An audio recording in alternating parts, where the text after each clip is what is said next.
Welcome, listener. You have arrived at a place of rest. This is not a story of battles or noise. It is a journey of silence, a journey into the night sky where stars have watched for centuries and where forgotten voices still whisper softly. This audiobook is called Why the Vatican Feared the Forgotten Astronomers. But do not expect fear here. Do not expect shadows to rise against you. The only shadows are gentle. The curve of the moon, the mist upon the stones, the soft passing of clouds across the night. You will walk with travelers, rest with monks, sit beside scholars, and dream with astronomers. Each step will be slow. Each breath will be calm. Each silence will carry you deeper toward stillness, toward peace, toward sleep. If you are lying down, let your body grow heavy now. Let the bed hold you. Let the pillow cradle you. If you are seated, let your shoulders loosen. Let your hands soften. Let your breath find its rhythm. This is not a story to finish quickly. It is a lullaby stretched across the stars. You may listen with open eyes, or you may let your eyes close at any time. The story will continue without you. The stars will keep watch. You need not hold on. You need only rest. Before we begin, a gentle invitation. Stay with this journey until the end. Allow the words to slow you. Allow the silence to guide you. And when sleep comes, do not resist it. The story will be here when you return. Now, let us begin. The night sky opens. The day has ended. The weight of hours is behind you now. The air has softened, and the night has begun to rise. Above, a sky spreads wide. It does not hurry. It opens slowly, like a hand unfolding. The first stars appear, quiet and small, then more, then many. Each one steady, each one still. You breathe. You notice the rhythm inside you. Slow, calm, steady. Like the sky itself, your body finds its own stillness. The moon is pale tonight. It leans gently above the horizon. Its light does not blind. It soothes. It pours over stone walls, over fields, over the roofs of distant monasteries. Wherever it rests, it brings silence. Wherever it shines, it invites calm. Listen, there is a hush in the air. A wind moves, almost too faint to hear. It slides between branches. It carries the scent of earth, cooled after Sunday. Even the stones seem to breathe with you. In the distance, a single bell sounds. Not loud, not hurried. It floats into the night, like a ripple in water. Its echo fades gently, then disappears. And in that space, you notice your own quiet. The stars grow brighter. They are not sharp, not burning. They glow with softness, like small candles in a far room. Some ancient watchers once gave them names. They whispered those names into the dark. And though the names may be forgotten, the stars remain, faithful, silent, endless. You lie beneath them, as they once did. You look up, as they once did. And the feeling is the same. A vastness, but not a frightening one. A vastness that welcomes. A vastness that holds. Breathe again. In. Out. The air is cool, gentle in your chest. It tells your body, you may rest now. The day is far away. The night is close and kind. The land stretches under the sky. Fields whisper with low grass. Rivers reflect small fragments of light. Mountains stand like guardians, but they do not intrude. They wait, patient, calm, eternal. You notice how slowly everything moves. The stars shift, but so faintly you cannot follow.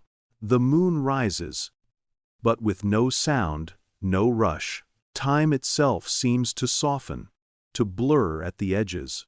There is no need to measure. There is only this moment, long and gentle. Somewhere, a candle flickers in a high window. It does not fight the dark. It simply rests there, offering warmth. Like your own breath, it sways, steady and calm. Imagine yourself walking under this sky. The earth firm beneath your feet. The path clear but quiet. Each step slow. Each step lighter than the last. With every step, the body loosens. With every step, the mind releases. And as you walk, the stars walk with you. Not behind, not ahead. Above, always above, keeping company. Their presence is simple. Their presence is peace. You may hear the faint cry of an owl. You may hear the rustle of leaves. But nothing startles. Nothing disturbs. It is all part of the same calm night. The night has a rhythm. It is not the rhythm of clocks or work or duty. It is the rhythm of breathing, the rhythm of stillness, the rhythm of letting go. Your body begins to follow. Your thoughts begin to soften. The edges blur. The weight falls away. Above you, the night sky opens wider. Every star a soft companion, every breath a gentle anchor. The moon, steady, pale, eternal. You are safe here. You are quiet here. And the night welcomes you deeper. Step by slow step, the stars above have gathered. One by one, they filled the wide sky. Now they seem to lean closer, as if wishing to be heard. You notice how quiet they are. No voices, no sound. And yet, something soft moves in the air. It is not speech. It is not language. It is a feeling, like the brush of a hand across water. The stars whisper. A breeze stirs at your side. It slips between stones, through narrow arches. It bends grass with a light touch, then disappears again. The breeze carries the whisper forward. It is not a warning. It is not a secret. It is only a reminder. The night has always been here, and you are welcome in it. Once, long ago, people sat beneath this same sky. They looked up, as you do now. They traced lines from star to star. They shaped stories, soft as prayer, stories of hunters, of rivers, of crowns of light. Their voices have faded. Their names are gone, but the stars remain, silent, faithful, unchanged. Imagine a monk, seated in the sand of a desert night. He carries no torch, only a small lamp. Its flame glows low, barely enough to light the ground. He looks up, and his eyes adjust to the vast sky. The lamp is no longer needed. The stars give all the light he seeks. He does not speak. He listens. The silence of the desert is deep, but within that silence, the sky speaks to him, not with words, but with stillness, not with rules, but with rhythm. The monk feels the same calm that you feel now. He breathes slowly. His chest rises, then falls. Each breath matches the turning of the stars. Each breath softens his thoughts. Somewhere, far behind him, a monastery bell has rung. Its echo lingers in the air, faint and long. The sound does not disturb the stars. It only joins them. The bell and the stars together create a harmony, a music too gentle to end. In his lap rests a small parchment. He has written a few marks upon it. Tiny dots, faint lines. His hand is steady, but slow. The ink dries in the cool night air. It is not the marks that matter. It is the act of looking, of noticing, of being present under the endless sky. The parchment will one day crumble. The ink will fade, but the night sky will remain, faithful, eternal, just as it is above you now. The breeze returns. It touches your face, cool and kind. You close your eyes for a moment. You let the whisper of the stars pass through you. There is no urgency in it. There is no burden. Only calm, only rest. Some say that forgotten names of stars linger in the air, that, when the wind shifts, those names are carried once more. Not loud, not sharp, just a breath of memory, and then, gone, again. Whether you hear them or not does not matter. What matters is the feeling they leave, the sense that you are part of something larger, something that does not hurry, something that holds you without asking. You breathe again, in, out, soft, slow, gentle. The monk folds his parchment. He ties it with a simple string. He places it beside him and rests his hands on his knees. He looks up once more. The stars are enough. He does not need the record tonight. He only needs the quiet. And so do you. You do not need to hold on to every thought. You do not need to measure every moment. The stars measure for you. The sky holds the time. You only need to rest. A whisper moves again. You cannot tell if it comes from the wind, from the stars, or from within yourself. It says nothing more than this: be still. One doll's laded called, be calm, be here. And you are. You are still. You are calm. You are here. Above, the stars continue their slow journey. They do not hurry. They do not fade.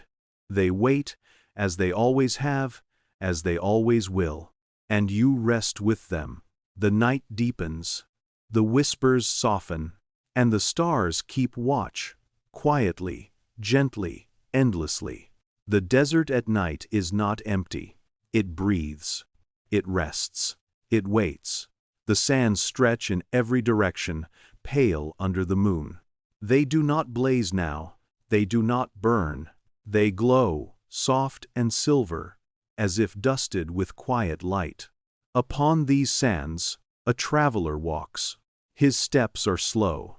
Each foot sinks gently, then lifts again. There is no hurry. There is no need. The desert accepts every step, as if it has known them before. He carries a small lantern. Its flame flickers, fragile but steady. The lantern is not for distance. It is for comfort. The stars above are brighter than any fire. The moon above is larger than any lamp. But the traveler holds the lantern close, like a friend. He looks up often. The sky is his guide. The patterns of stars show him where to turn. They are old, older than memory. They are faithful, unchanged. And though his body grows tired, the stars remind him. The path is always there. The way is always clear. The desert wind moves softly. It brushes his robe.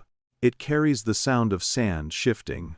It cools his face, dries his sweat, comforts his breath. It whispers the same words again and again. Slowly, gently, restfully. Behind him, his footprints form a line. But even now, the sand begins to erase them. The desert does not cling. It lets go. It releases. So too may you let go. You do not need to hold what has passed. The sand shows you how. The traveler pauses. He kneels upon the soft dune. He lets the lantern rest beside him. He closes his eyes, listening. There is no noise, but the small hush of night. The desert does not roar. It whispers, and within that whisper, the traveler feels calm. His shoulders lower. His breath deepens. His heart slows. Above, the stars glimmer, not in haste, not in fire, in stillness. They do not demand to be seen. They simply shine. The traveler opens his eyes. He gazes upward, and for a moment, the sky seems closer, as if leaning down, as if offering its hand. He smiles, faint but real. He does not need words. He does not need answers. The presence of the stars is enough. The rhythm of his breath is enough. The silence of the night is enough. He rises again. He lifts the lantern. The flame wavers, then steadies.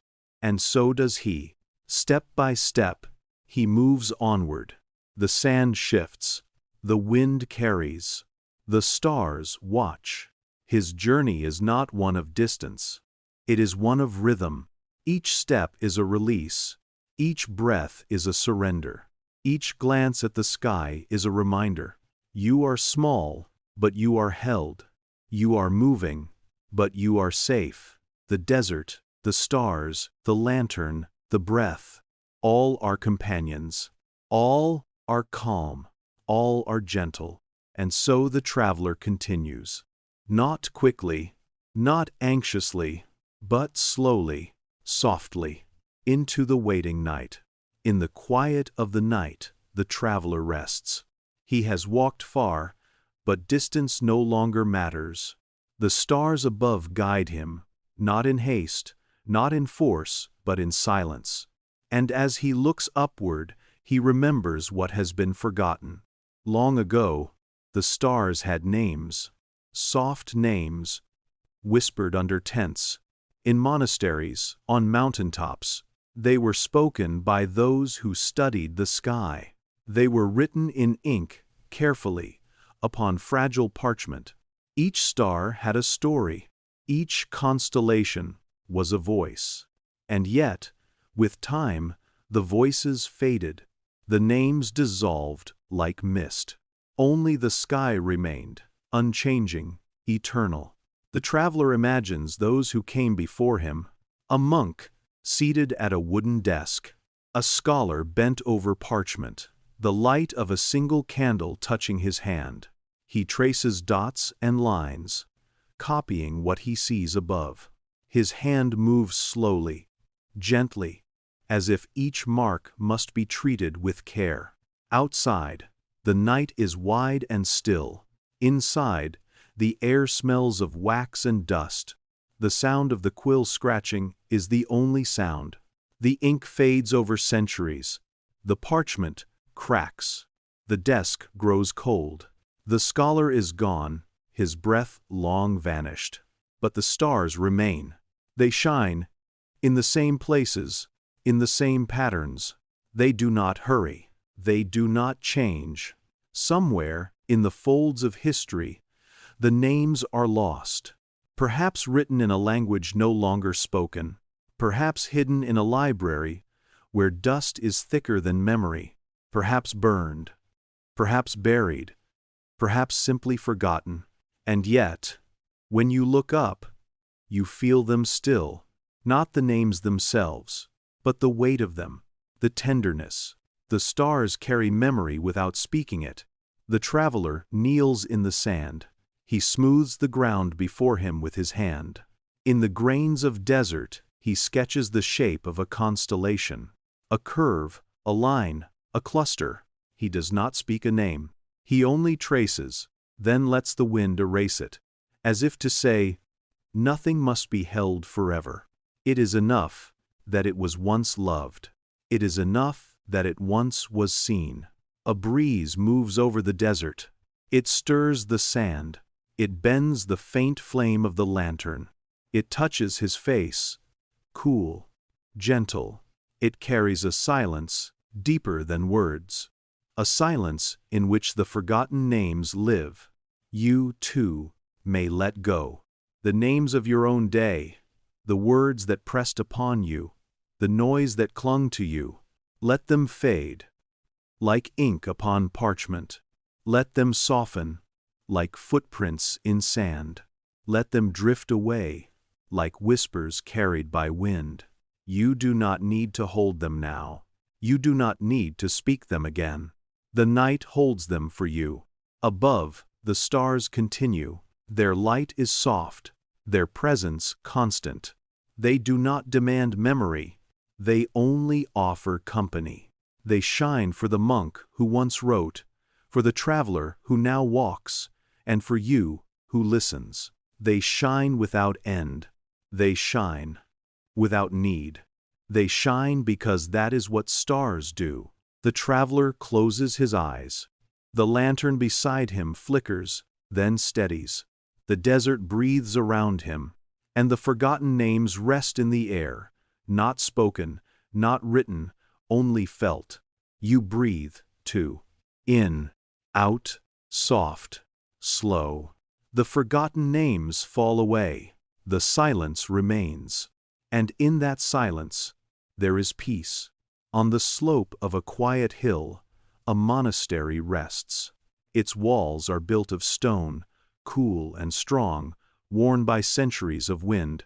By day, the walls stand silent against the Sunday. By night, they soften under the silver glow of the moon. The monastery does not rise in grandeur. It leans into the earth. Humble, patient.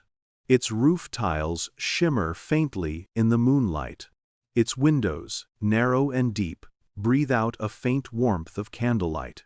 Inside, the halls are long and cool. Stone arches echo with each slow step. But tonight, no one hurries. Every footfall is soft, cushioned by silence. The air carries the scent of wax, old wood, and faint incense left from prayers. Far above, in the bell tower, a sound begins. A bell, deep and low. It does not ring with urgency. It drifts, slow and even. Each tone spreads into the night, like ripples in water. The sound touches the fields, the nearby forest, the roofs of distant houses. And then it fades, leaving behind a longer silence. The monks do not speak loudly. Their voices are quiet, their words few. Most often, they do not speak at all. Instead, they listen. They listen to the wind moving through narrow windows. They listen to the rustle of robes brushing the floor. They listen to the sound of their own breathing, rising and falling like tides. One monk carries a candle down a hallway. The flame flickers but does not fall. It spreads a circle of gold onto the stone walls. Shadows lean, then steady again. The candle becomes a small companion in the vastness of stone and night. Outside, the stars rest above the monastery. They do not belong to one man or one faith. They belong to no one and to everyone. They spread their calm over the roof, the tower, the silent garden. The monastery and the sky become one scene, inseparable. The garden is quiet tonight. A fountain murmurs softly, its water catching light from the moon. The leaves of trees shift lightly in the wind. A deer bends to drink at the edge, unafraid. The night protects it, and the monastery accepts it. The traveler from the desert has reached this place. His lantern has burned low. He leaves it outside the gate. Within these walls, he needs no flame. The stars and the candles are enough. The silence itself is enough. He enters the hall. His footsteps echo once, then fall still. He lowers his head, not in fear, but in ease. The space invites him to release what he carried. It asks nothing. It demands nothing. It only offers stillness. A monk passes by, his robe brushing stone. Their eyes meet. No words are spoken. There is no need. The silence between them is full. It says everything. Welcome, rest, peace. The traveler sits on a wooden bench. He breathes slowly. The bell outside sounds again, far and low. It is not a command. It is not a call. It is simply part of the rhythm of night. Like the stars, like the breath, like the heart, you are seated there too. You hear the fountain in the garden. You see the faint candle flame on stone. You feel the cool air on your skin. It does not weigh. It does not press. It only soothes. The monastery is not a fortress. It is a cradle. It holds you. It holds the monks. It holds the traveler. It holds all who rest beneath its roof and beneath its sky. The stars above continue their quiet shining. The moon drifts, silver, and patient. The bell may sound again, or it may not. The night does not measure time as you once did. It lets go of hours, minutes, names. It leaves only the gentle presence of being. And so you rest. In the hall, on the bench, beneath the roof, beneath the stars. Your body softens. Your thoughts drift. And the monastery keeps watch. Silent, peaceful, endless. The night is deep now. The monastery lies quiet, wrapped in silver light. Beyond its walls, the sky stretches wide, a vast and gentle page. The stars above are not loud. They do not shout. They do not rush. They rest in their places, steady, calm. They shine as if written in careful strokes, as if placed by a hand older than memory. For those who gaze upward, the sky becomes a book, not a book of words, but of light. Each star is a letter. Each constellation is a phrase. Together they form a language without sound, without paper, without end. Inside the monastery, a scholar sits by a desk. The desk is made of wood, worn smooth by years of use. Upon it rests a parchment, a quill, and a small inkwell. Beside these lies a single candle. Its flame trembles but holds. Its glow spreads across the parchment, warming the pale surface.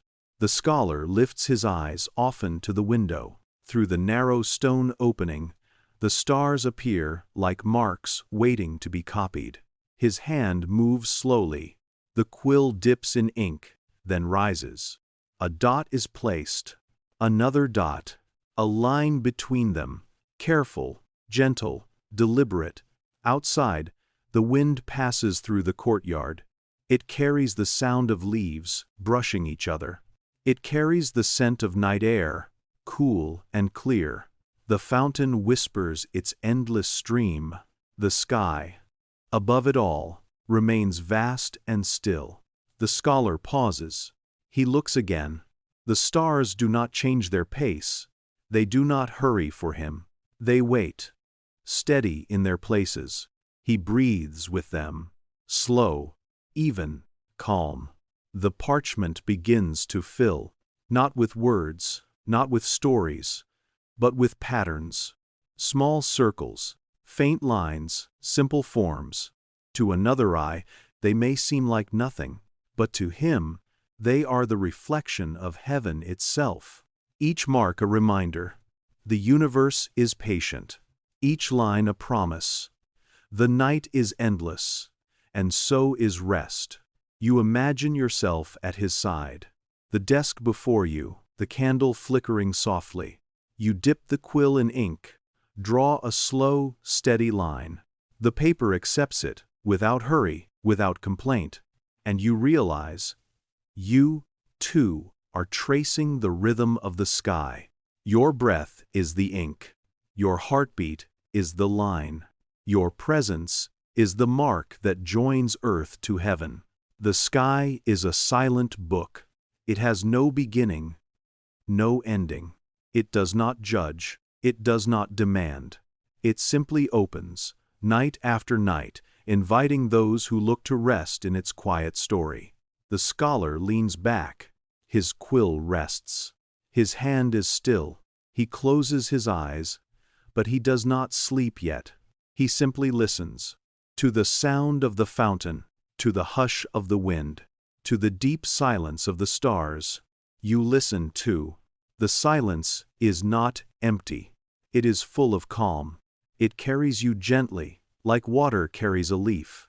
It reminds you that you are safe, that you are held, that you may let go. The candle burns lower. Its wax slides down the side, forming soft shapes. The flame flickers, then steadies once more. It does not fight the dark. It rests within it. It belongs to it. So too, you belong to this night. You belong to the silence. You belong to the calm. Above the stars continue their endless story. Not written in ink, but in light. Not written on paper, but on sky. Not meant to be read with the mind, but with the heart. The night deepens further. The book of stars opens wider. And you, like the scholar, are free to rest upon its quiet pages. The night has not changed. The stars still shine, steady and calm. The moon drifts slowly, patient, unhurried. And yet, far away, in the great city, another presence stirs. There, the dome of a vast church rises into the night. Its stones glow pale beneath the same moonlight. Its windows hold faint glimmers of candlelight. The city around it sleeps, but within the walls, whispers remain. The Vatican has always watched the sky. Its halls are filled with prayer, its rooms with study. Here, the voices of faith rise like soft incense. And yet, when eyes turn upward to the stars, a quiet unease is born. The unease is not loud. It does not shout. It does not strike. It rests in silence, like a ripple beneath still water. For the stars speak without words. They tell of patterns too vast, too ancient, too unchanging. They whisper truths that belong to no book, to no single voice. They shine for all, equally, endlessly. The church bells sound, low, deep, resonant. They echo across the city, across the rooftops, across the sleeping streets. The sound is strong, but even this sound must fade. The stars remain when the bells fall silent. In a quiet study, a priest holds a parchment. He reads the notes of an astronomer. Small dots, careful lines, patient records of the sky. He studies them by candlelight, his brow calm but thoughtful. He does not fear them, not truly, but he wonders, and his wondering makes him pause. For, if the stars can be traced, if their movement can be known, if their rhythm can be measured, then perhaps the heavens are not only mystery, perhaps they are also pattern. And patterns belong to those who observe. The priest lowers the parchment. He sets it gently upon the desk. He does not tear it. He does not burn it. He simply lets it rest there, half in light, half in shadow. He walks to the window. The dome curves above. The city sleeps below. And above it all, the stars shine, soft, unbothered, eternal. His hands fold together. He breathes deeply. He prays, not against the stars, but beneath them. He prays that wonder may not lead to pride. He prays that knowledge may walk beside faith, gently, quietly, without harm. The unease remains, but it is not sharp. It is only a tension, like a string drawn too tightly, yet not broken. A reminder that even in the holiest of places, the sky still speaks in silence. A reminder that some truths cannot be owned, only observed. You, too, stand at that window. You feel the weight of the dome above you, the stillness of stone walls. You feel the soft pull of unease, the quiet question in the night. And then you look upward. The stars are there, untroubled, unshaken. Their light brushes your face, cool and calm. The unease begins to soften. It does not vanish, but it no longer presses upon you. It becomes part of the night, like a faint cloud across the moon. It passes. The calm remains. Far from the Vatican, in the desert, the traveler continues. In the monastery, the scholar continues. In the city, the priest continues. Each under the same stars, each carried by the same silence, each drawn into the same rhythm of breath, slow and steady. And you continue too. Your body loosens. Your thoughts drift. Your unease fades into stillness. Above, the stars endure. Below, the earth rests. Between them, you are held. The tower rises above the monastery. It is not grand, not tall by the measure of the world, but in the quiet of the night it feels endless. Its stones are rough, touched by wind and rain, yet tonight they glow softly under the moon. At the highest window, a small light flickers. It is a candle, set near the ledge. Its glow spills out, fragile against the vast dark, but still it holds. Still it shines. Inside the tower, a man keeps watch. He is alone. His robe is simple, his breath slow, his face is lined with years. But his eyes are steady, lifted to the sky. He is the watcher of the stars. Night after night, he climbs the narrow stairs. Night after night, he sits by the window. He carries no weapon, no banner, no command. His duty is only to look, to see what the sky has to give. On the desk beside him lie small scraps of parchment, dots, circles, faint lines, the record of nights gone before. Some pages are faded, their ink pale as smoke. Others are new, still drying under the candle's warmth, but all hold the same truth. The stars endure, the stars remain. He dips his quill, he marks a single dot. He breathes, slow and steady. He lifts his eyes again, another dot, a line between them. The work is not urgent. The work is not forced. It is simply the rhythm of the sky written upon paper. Outside, the wind curls around the tower. It slides between stones. It hums through cracks. It carries the coolness of night, and with it, the gentle voice of silence. The watcher listens. He knows that silence has many tones. Tonight it sounds like calm. Below, the monastery sleeps. The garden is still. The fountain murmurs in its endless way. The bell is silent now, its sound resting until the next hour comes. From this height, the watcher sees more than stone and earth. He sees the curve of the horizon. He sees the moon climbing higher. He sees the slow drift of stars across the wide dark. He feels no fear, only wonder. And with wonder, peace. His candle bends in the wind, but it does not go out. It dances. It sways, then steadies again. So too does the watcher. His body may bend with age, but his spirit steadies. His gaze remains true. He does not speak. He does not need to. The stars speak for him. The candle breathes with him. The tower holds him, stone against stone, silent and faithful. And you too are with him. You sit at the window. You lean into the stone. You look out at the sky. The air is cool upon your skin. The silence presses gently, not heavy, but kind. You breathe with the watcher, slow, even, steady. Far away, the Vatican wonders. Far below, the monks sleep. Far across the desert, the traveler walks. But here, in the tower, only the watcher remains.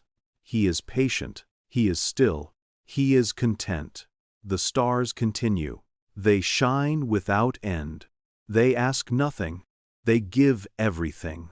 They keep company with the candle, with the tower, with the watcher, with you. Time softens. Minutes blur. Hours dissolve.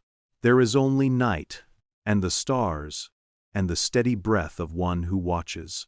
The candle lowers. Its wax pools upon the desk. Its light grows smaller, but the stars grow brighter. They need no flame to exist. They are their own fire, their own endless book. At last, the watcher leans back.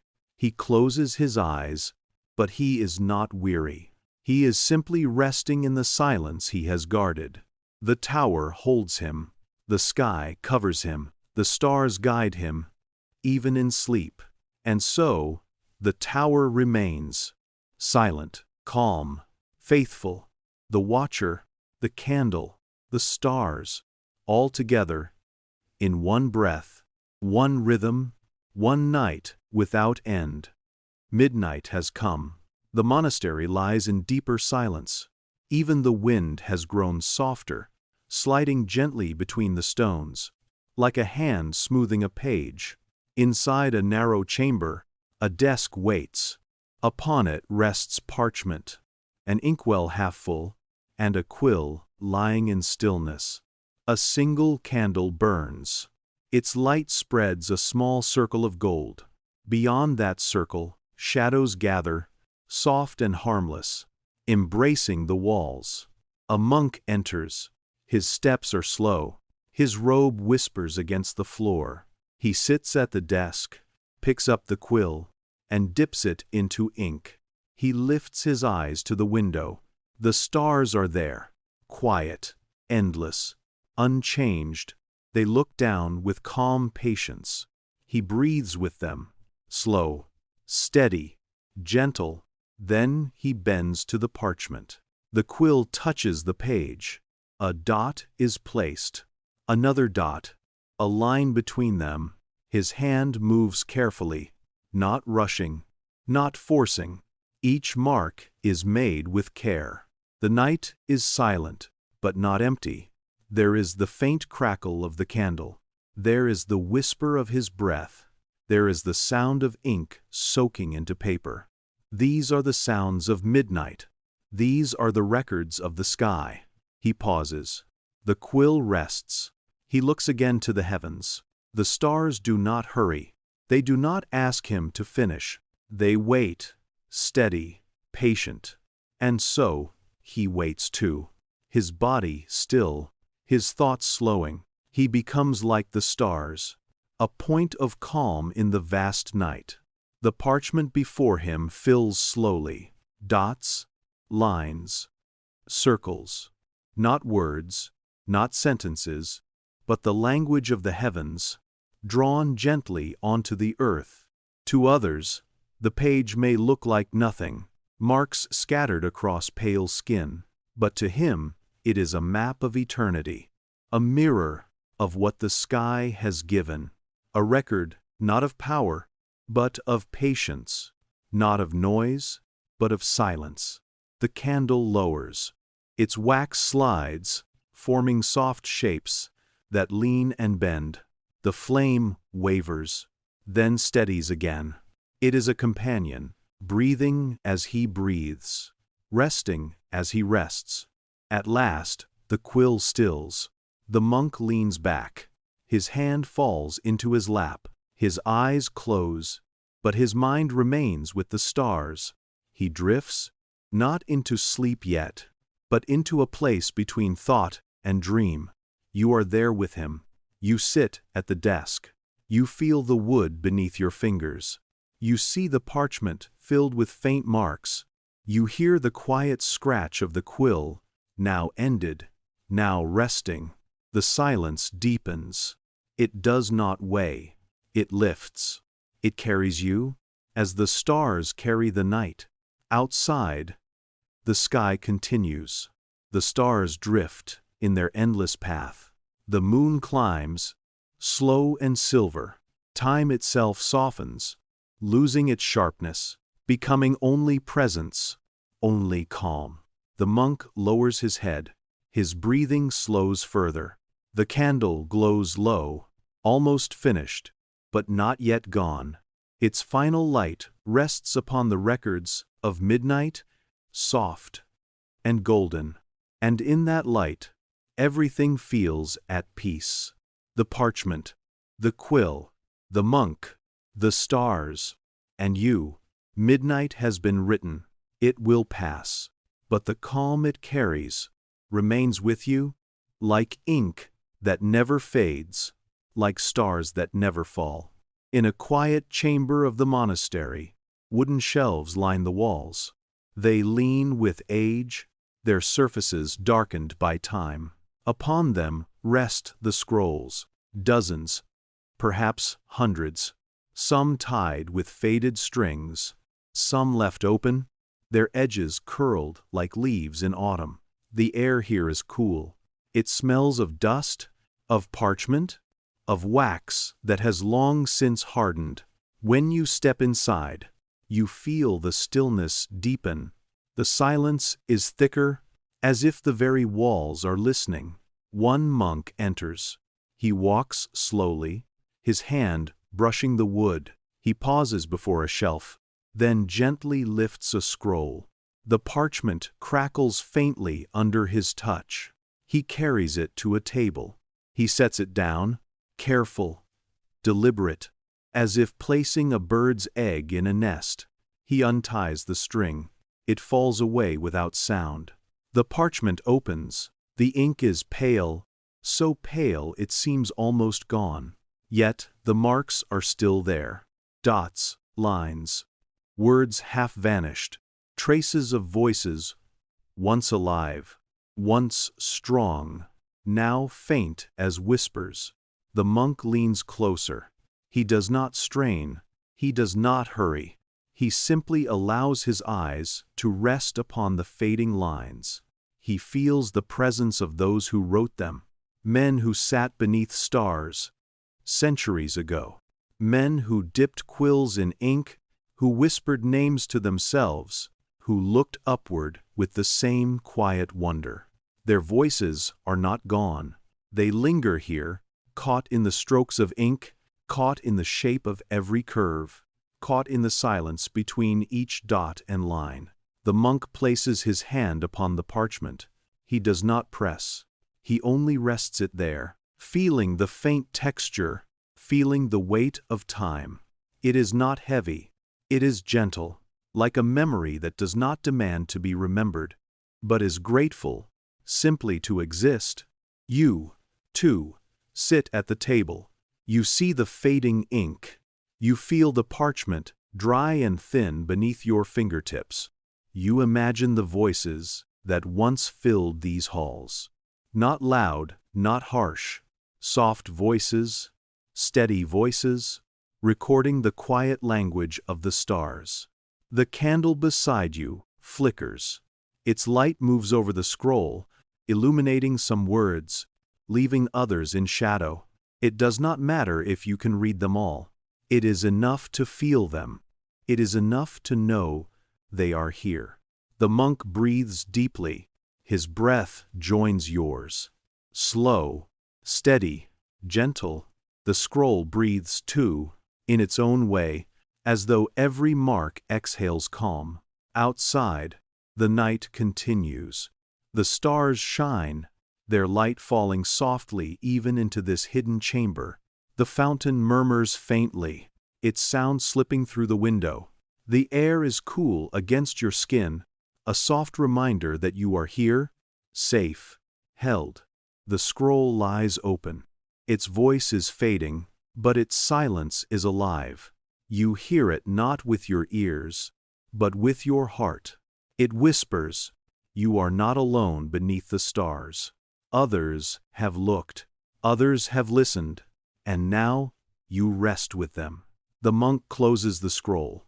He ties the faded string once more. He lifts it gently, returns it to the shelf.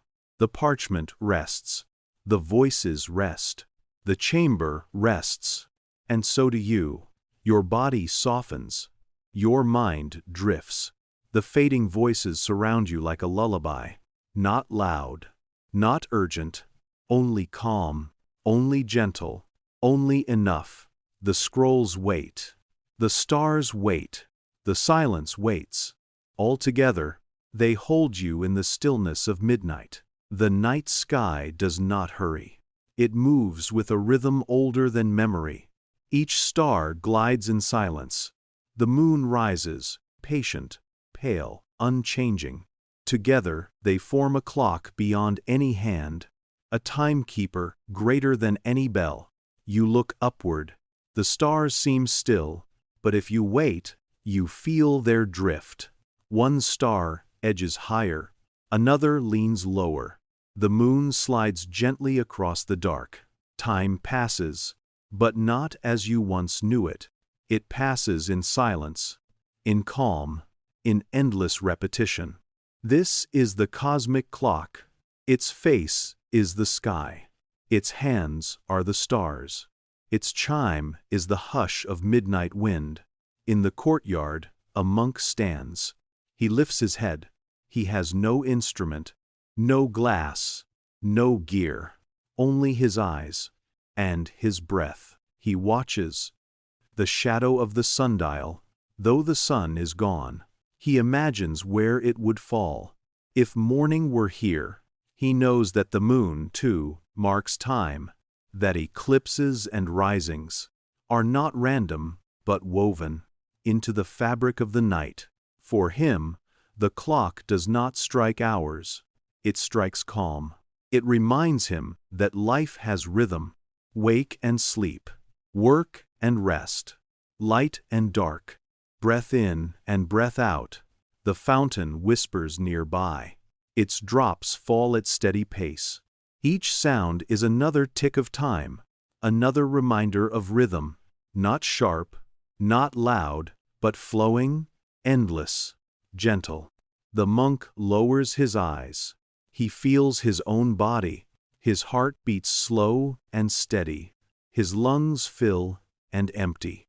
His steps, when he moves, match the cadence of the night. He is no longer separate from the cosmic clock. He is part of it. You, too, feel it now. Your breath is a measure, your heartbeat a pendulum, your stillness a resting hand. Upon the face of eternity, the stars keep time above you. The earth keeps time beneath you. You are carried. In between, safe, anchored, aligned. The candle beside you lowers. Its flame trembles. Its wax flows. Its light softens. Even this is time, measured in quiet falling, measured in soft surrender. The candle does not resist. It accepts the rhythm. So too may you accept it. The cosmic clock is not cruel. It does not rush you. It does not bind you. It offers only a reminder. Everything has its moment. Every star its path. Every moon its rise. Every soul its rest. The monk folds his hands. He breathes once more with the sky. His lips move, but no words come. It is not prayer, as you know it. It is simply harmony, a joining of silence with silence, a joining of rhythm with rhythm. You close your eyes.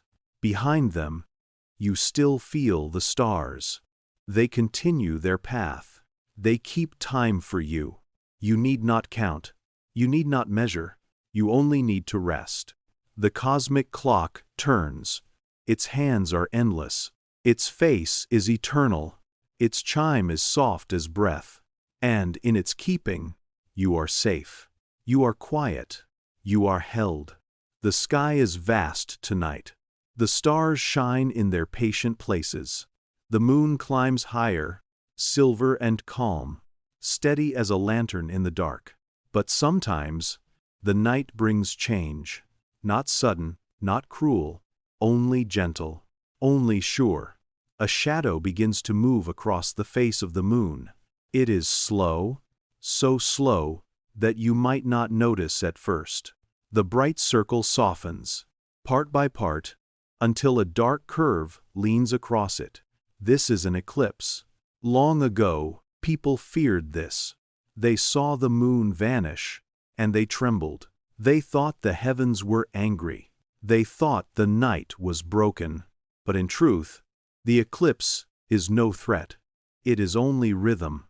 It is only shadow passing over light. You watch the moon now. You do not fear. You breathe slowly.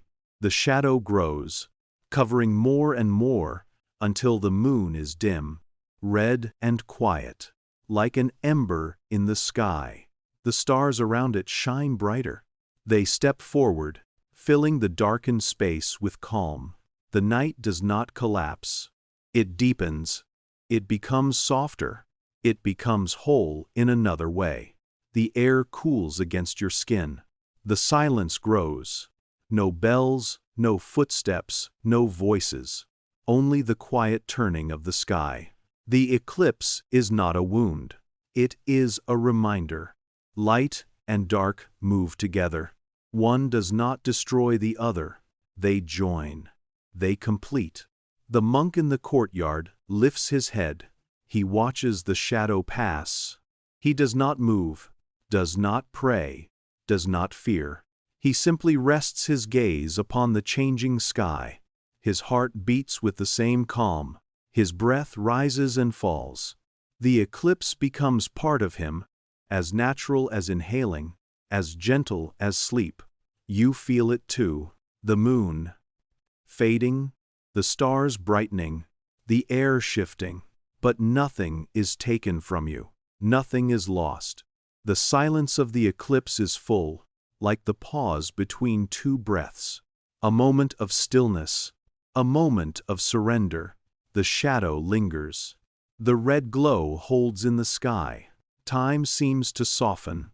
You do not know if minutes have passed, or hours, or only one long sigh. You do not need to know. You only need to rest. Slowly, the shadow begins to move away. The silver edge of the moon returns, bright but not harsh. It grows, bit by bit, until the circle is whole again. The night has not broken. It has only breathed. One long inhale, one long exhale. The eclipse ends as it began, quiet, gentle, peaceful. The monk lowers his head. The fountain continues its whisper. The stars return to their places. And you too return to yourself, your body lighter, your mind softer, your breath steady. Above, the moon shines full once more. Its light falls across the stones, across the garden, across your face. It is not the same as before. It is calmer. It is renewed. The eclipse has passed, but its silence remains within you. A deeper quiet, a deeper rest, a gift from shadow and light together. You close your eyes. You carry that silence inside. You let it hold you. You let it guide you closer to sleep. The candle burns low. Its flame bends, wavers, then steadies. The ink upon the parchment has dried. The quill rests, forgotten for now. At the desk, a scholar sits. His eyes grow heavy. The long night has carried him far, and the weight of stillness begins to guide him downward. He leans against the wooden chair. His head tilts. His breath slows. Outside the window, the stars continue. They drift, gentle and patient. They do not hurry for him. They wait, as they always do, and as his eyes close, their light follows him inward. The scholar dreams, but his dream is not sharp, not loud, not wild. It is quiet, as if shaped by the same hand that placed the stars. In the dream, the sky becomes a page. Its darkness is the parchment. Its stars are the ink. Each glimmer a dot, each constellation a line. Together, forming a story older than time, he walks upon this page. His steps are light, as if he were made of the same dust as the stars themselves. He does not carry a lantern. He does not need one. The light around him is enough. The stars lean closer. They shine brighter, but not to blind him, to welcome him. They whisper softly, not in words, but in calm presence. He understands, without needing to translate. The dream carries him deeper.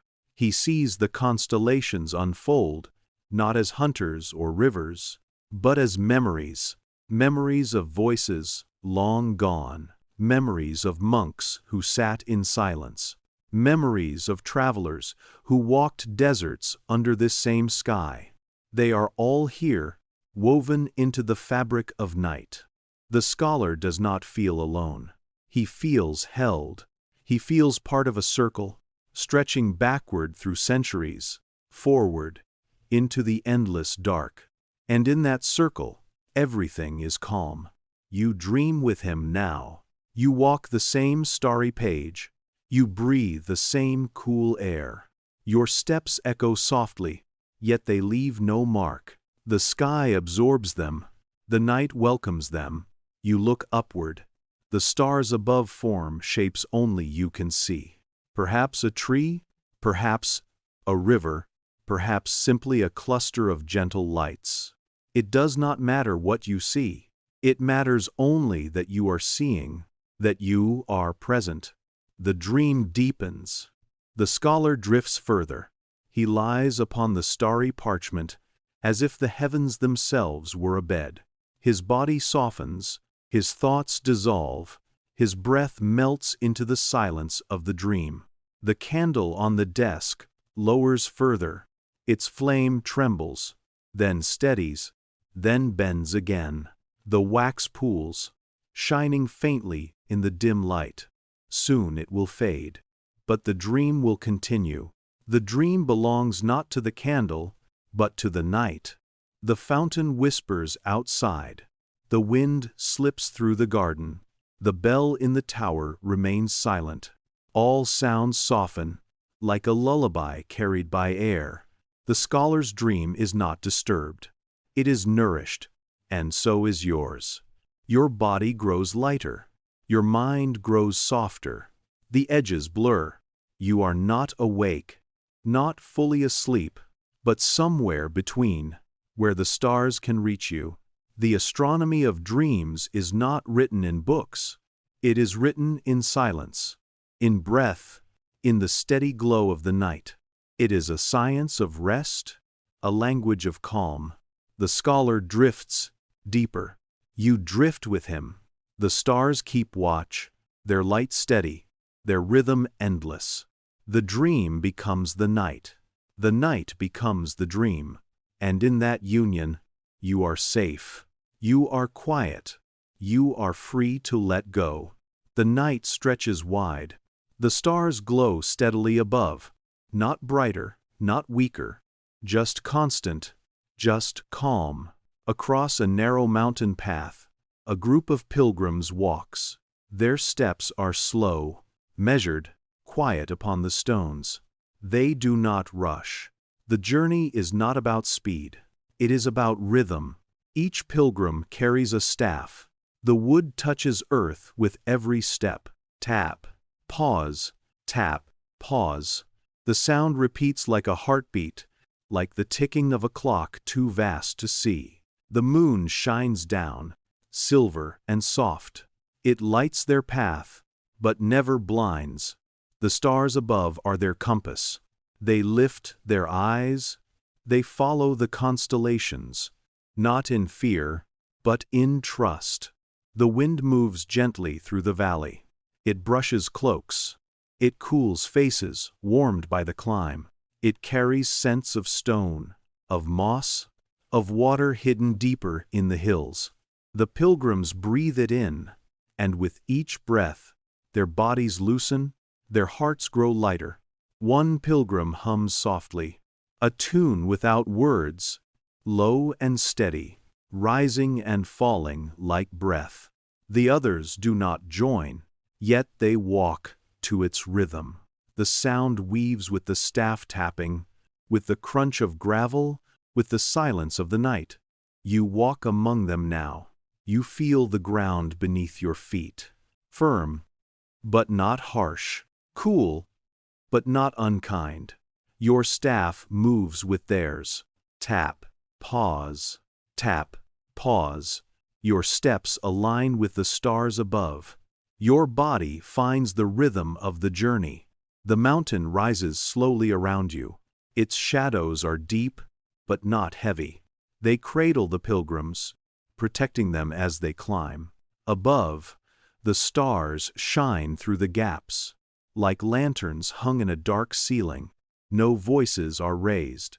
No urgency disturbs the calm. The group is together, but each pilgrim is also alone with the sky. Each carries silence like a companion on the road. From time to time, one pilgrim lifts a hand to point at the stars. Another nods. A constellation is noticed, a shape traced in light. Then hands lower again, and silence returns. The stars do not need discussion. They need only to be seen. The climb continues. Breath grows deeper. Hearts grow steadier. The rhythm never breaks. Step, staff, breath, star. You let the rhythm guide you. Your mind quiets. Your thoughts fall behind, like stones left on the path.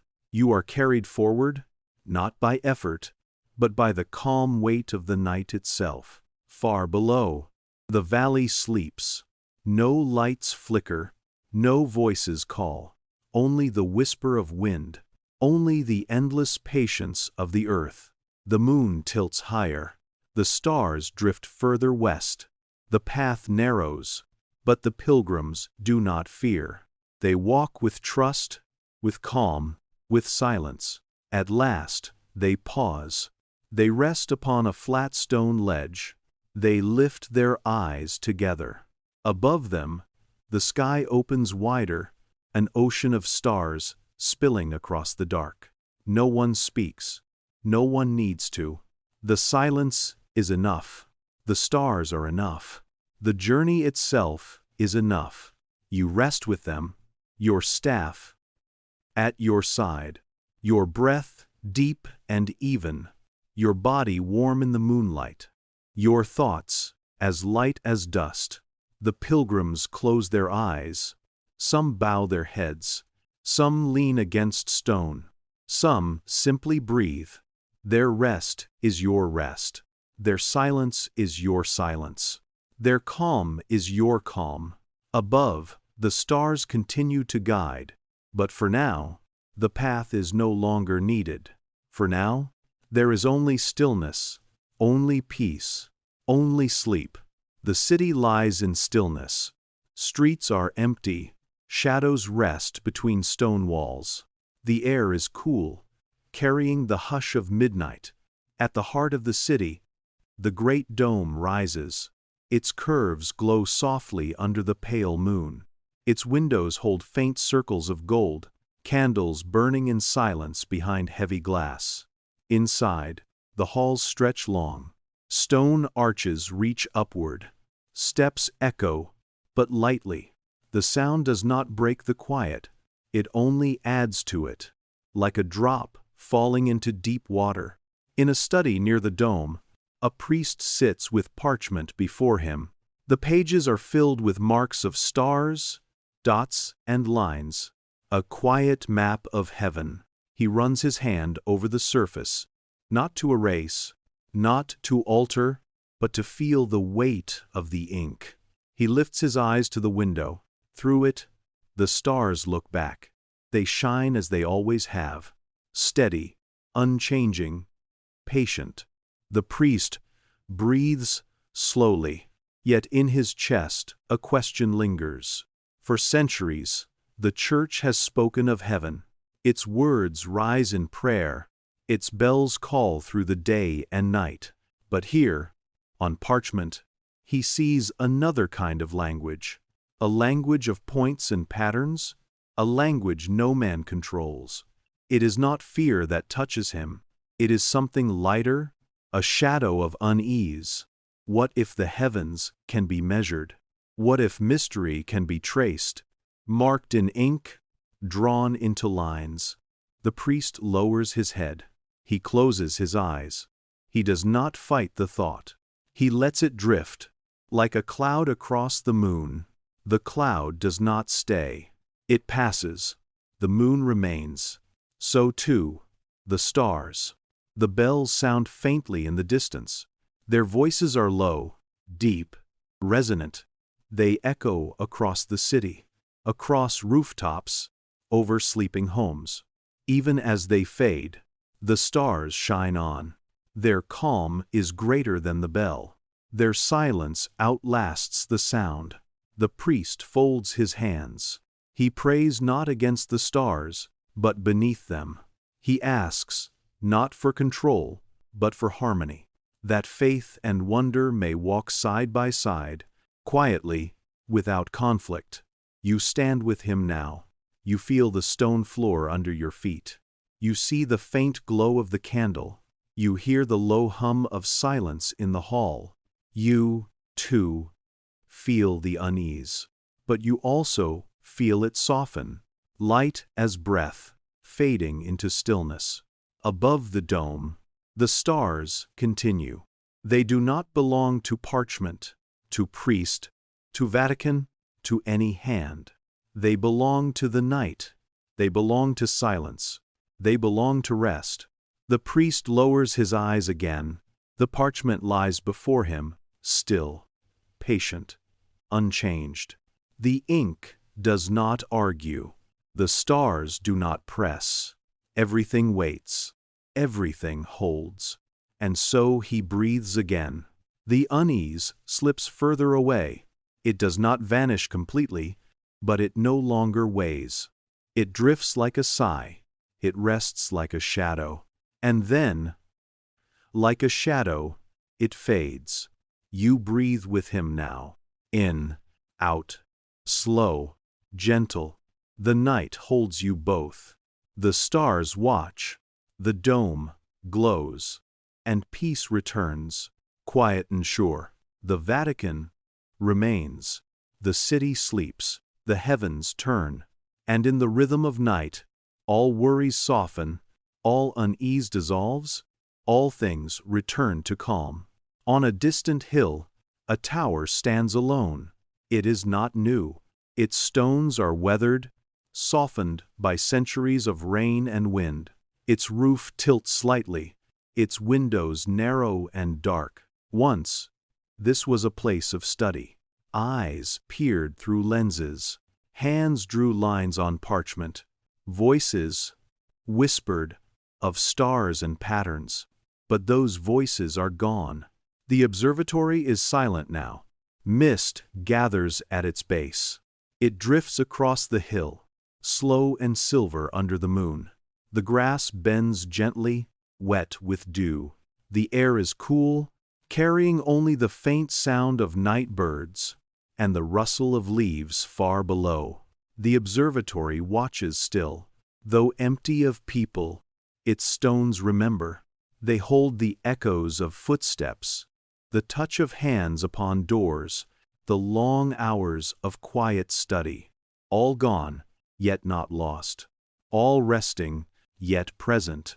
Inside, dust covers wooden tables. Scrolls lie closed, their strings fragile. A cracked lens rests on a stand, catching a faint glimmer of moonlight.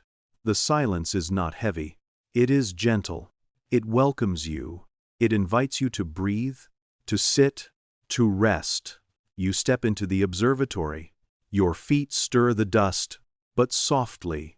It rises, sparkling in the pale beam of the moon that filters through a broken window. Each particle drifts like a star reborn. You watch them fall, slow, gentle, calm. The roof above has gaps. Through them, the sky appears. The stars lean close, as if the observatory itself were their window to the earth. You look upward. The constellations shine steady. They do not judge the silence below. They do not ask for voices. They are enough on their own. A bench stands in the corner. Its wood is cracked, but still strong. You sit. You place your hands upon your knees. You breathe slowly. The air is cool in your chest, soft as cloth, light as mist. The silence deepens, not empty, but full, full of memory, full of calm, full of rest. Long ago, monks or scholars looked through this place. They watched the same stars. They traced the same sky. Now you sit where they once sat. You join them in silence. Though centuries stand between you, you are part of the same rhythm. You are part of the same night. The candle in your mind burns low. Its flame flickers, steady but small. It does not fight the dark. It belongs to it. It rests within it. And you rest too. Your shoulders loosen. Your breath slows. Your thoughts fall quiet, like scrolls gently tied and set upon a shelf. The observatory stands, silent, patient, watching with no eyes, listening with no ears. It waits, as it always has, as it always will. Outside, the mist thickens. It wraps the hill, wraps the tower, wraps you, not in weight, but in softness.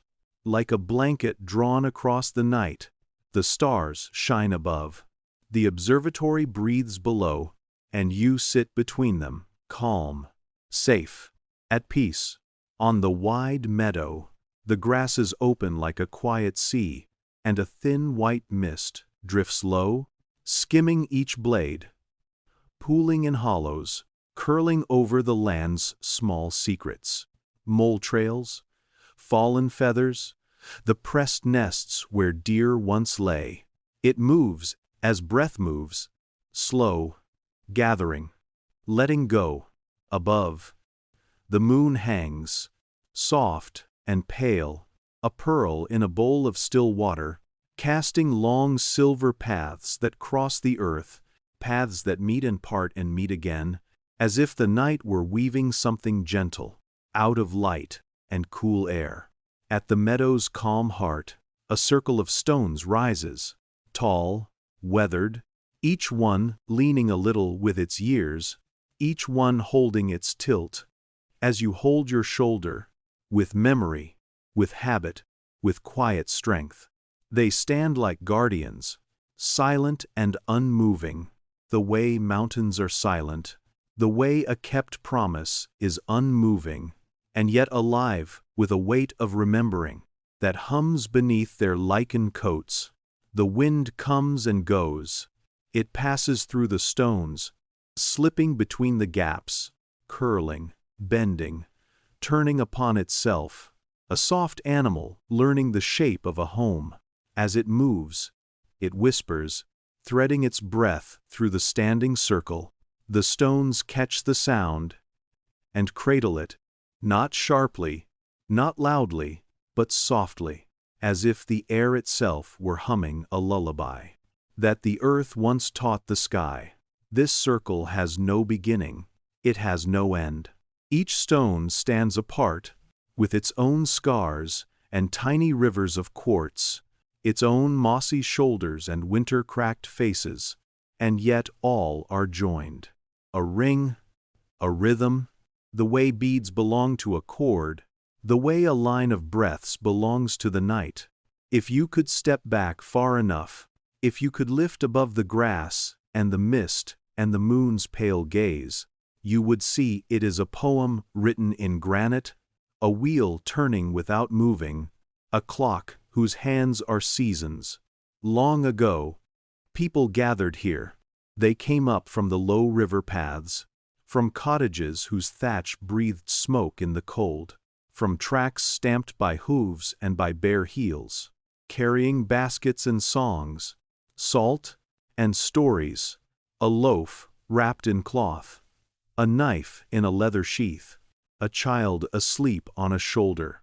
They lifted their eyes to the stars, the way you lift a curtain to let light in. They traced constellations above the circle, the bull, the hunter, the great bird, the unmoored boat, and whispered names taught by grandmothers, who, too, had stood here in skirts, heavy with dew. They sang prayers with mouths, chapped by winter, and laughed in the spring's wet grass, and marked the turning of seasons with small offerings, a braid of barley, a ribbon of wool, a coin left like a promise beneath a stone. They watched the year open like a door, then close, then open again. Now their voices are gone, but the stones remember. Memory does not speak in sentences here. It speaks in temperature, in faint chalk scratches, in a soot stain the rain could not carry off, in the way one stone leans toward another as if listening, and the wind carries their echoes still, lengthening them into the night like shadows. Never the same shape twice, always belonging. You step into the circle. The grass bends softly under your feet, laying down a path. The mist briefly silvercoats, then forgets. The stones rise around you, tall and calm, like elders who have learned that the heart's deepest work is quiet. You hear the wind pass.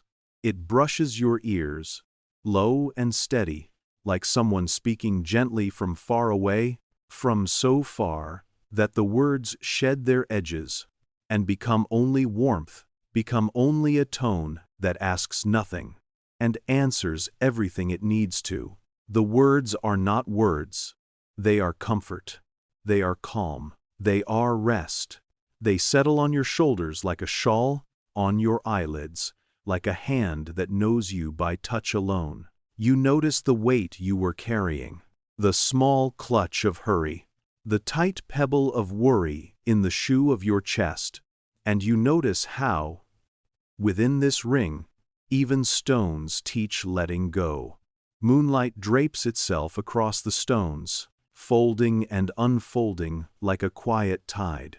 Each one glows faintly, as if lit from within by the smallest ember, by a patient breath that no wind can put out. Their shadows fall long and patient on the ground, shadows like bridges over time, like hands held out across centuries, like thresholds you have crossed before, without knowing their names. You sit in the center. You do not need a cushion. The grass is a green cushion. You do not need a chair. The dark is a chair. Your body feels lighter here, not as if you are floating away, but as if the earth has finally agreed to hold you, without condition. The circle holds you, protects you, surrounds you with a stillness that is not empty, but full, full as a granary, full as a womb, full as the sky before the stars appear. The echoes move around you, round and round, soft as breath, the way bees move in a summer field, the way swifts turn above a bell tower. They have no hurry and no agenda. They have only the courtesy of returning. You close your eyes. Darkness does not take anything from you. It gives you back what you set down all day long. The sound does not vanish. It deepens. It enters the room of your chest, takes off its shoes, and sits where the fire island. It becomes part of you in the only way that matters. Without effort, without bargaining. You feel the hum resting behind your sternum, gathering your scattered thoughts the way a tide gathers drift, smoothing the hard shells, leaving them shining but quiet.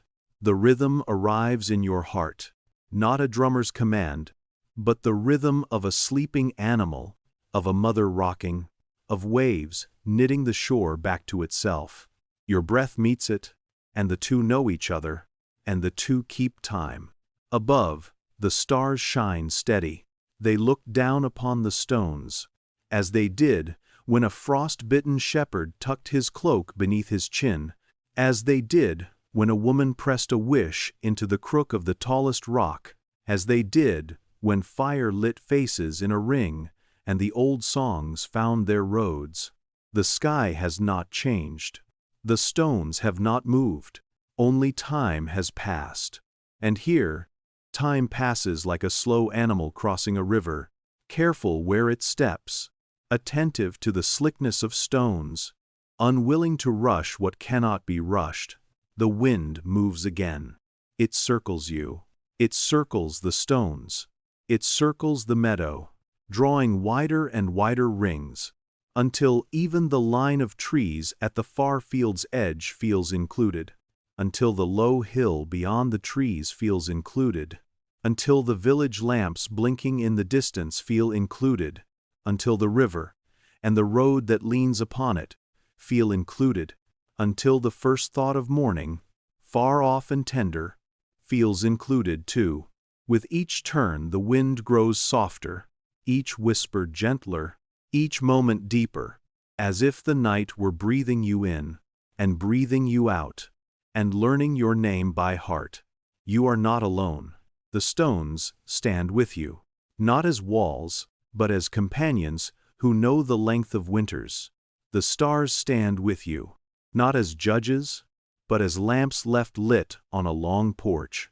The echoes stand with you, not as orders, but as hands on your shoulders, at the right weight, at the right time. They ask for nothing. They give everything that is theirs to give. They give calm. They give rest. They give the sound of peace rehearsed in 1,000 throats, then remembered in yours. Night deepens. Mist thickens. And the circle's edges soften the way. Bold handwriting softens. In the letters of someone you love, the stones blur at their boundaries, their weight dissolving into silver air, the way grief, tended long enough, learns to become a gentle river. Yet their presence remains. Presence does not need edges to be true. Their voices remain, low and patient, the way a hearth remembers the shape of the last flame. Their echoes remain, folding back upon themselves, growing round with use. You breathe with them, in, out, soft, slow, gentle. No one has to tell you how long each breath should be. The body knows the length of a wave, the count of a lullaby, the measure of a kindness.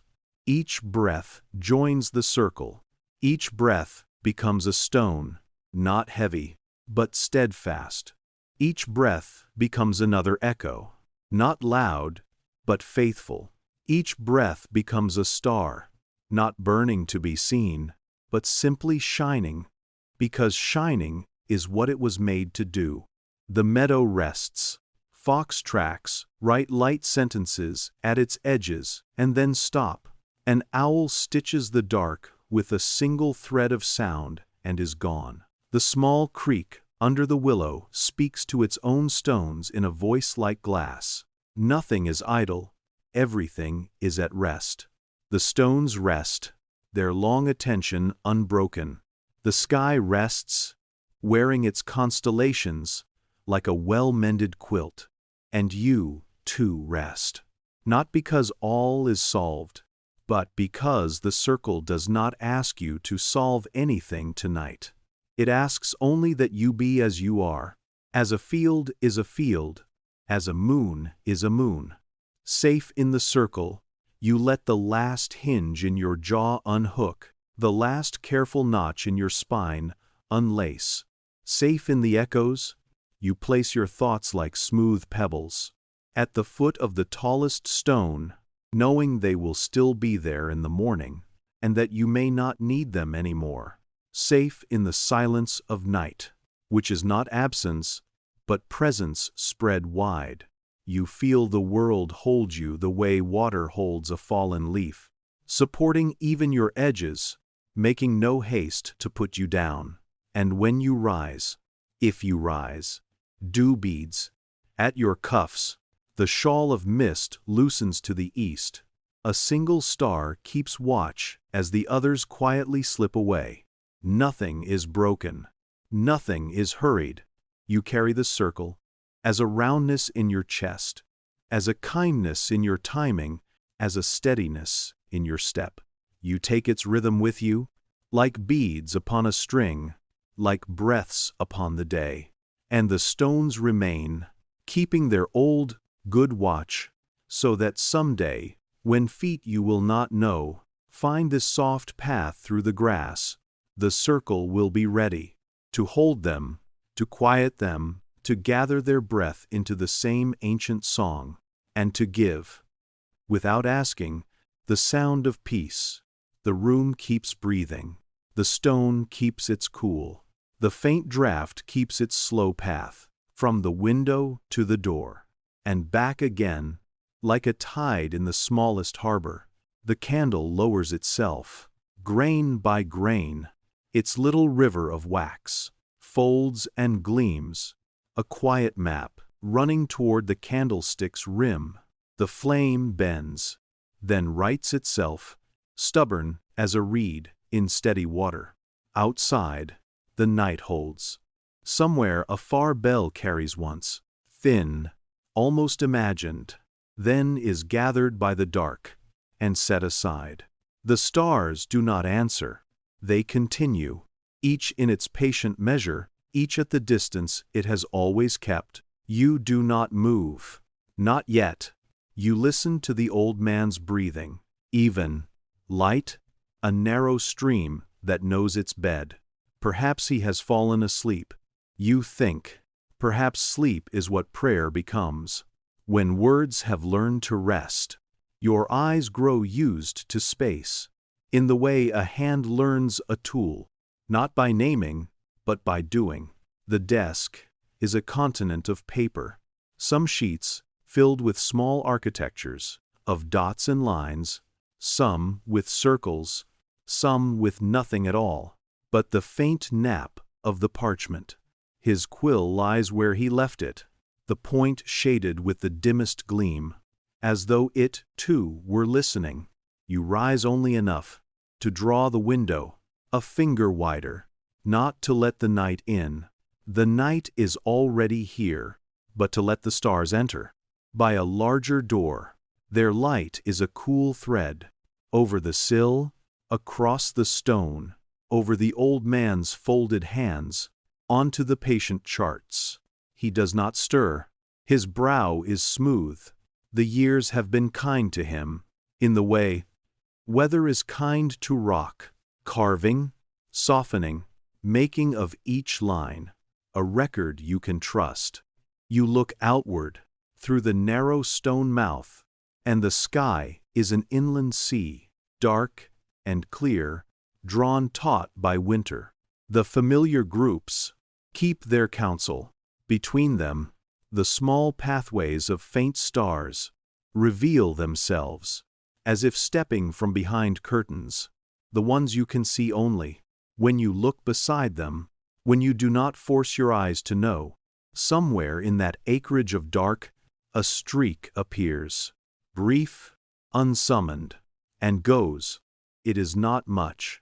A fish turning under water, a thought crossing a thought. Still, you watch the silent place it leaves, and you find that your ribs have learned a slower hinge. Time does what it always does. It continues without announcing itself. The candle nods once, recovers, nods again, shadows rearrange. With the soft authority of someone who has always lived here, you think of the word last. How it was said of him, how it was meant like a closed book, a table cleared. But books do not end, they change hands. A table cleared is only a table, ready for another setting. The sky has never understood last. It understands, again. It understands still. We don't tend. We don't to health.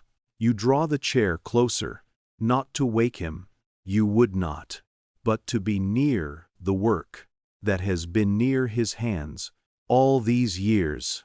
You let your fingertips rest on the empty parchment, the way you might touch a stream, to learn its temperature.